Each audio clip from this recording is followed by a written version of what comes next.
Over a year and a half ago, almost a year and a half ago, the voters approved audits for major city agencies. Not a single audit has come out yet.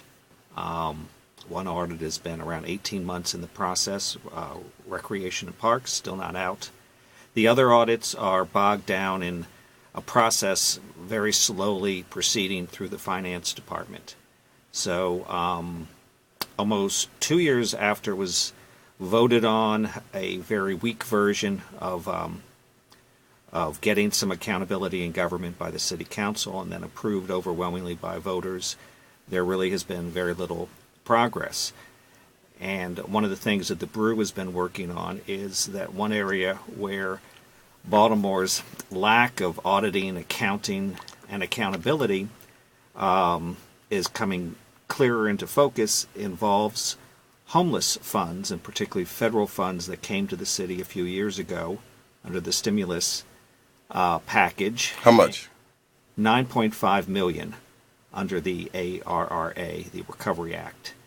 And there's been a dispute going on for a year now where the feds, in an audit over a year ago, said that the money was never accounted for, that it was just passed through to organizations without any invoices, and other accountability is required by federal law, required, of course, by any organization that, is respectable.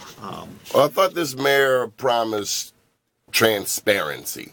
When Sheila was leaving and Stephanie was coming in, I remember that word being used specifically, transparency. It was used many times at that point, is occasionally thrown up these days, not nearly as much. But here's a case where the city said, oh, no, the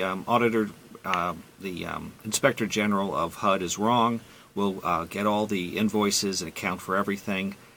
We broke the news a few weeks ago that the city is planning and has set aside $7 million in general funds, direct taxpayer money, in anticipation that they might have to pay these homeless costs that they still can't account for. Okay, as a small businessman, it seems like robbing Peter to pay Paul. It sounds like juggling. It sounds like taking money from one account and moving it to another. That's what it sounds like. Well, we don't know, because until the city has accounting and auditing, and this has been, this situation, Carl Stokes, the councilman, has talked about it many times.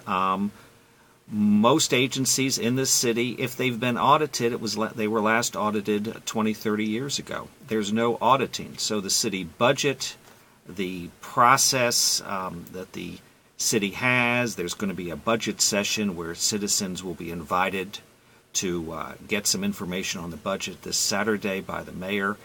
You have to wonder whether this is just all PR, because we have no idea if the underlying real cost revenues of the city match what's put up there. And there's a lot of evidence that they don't.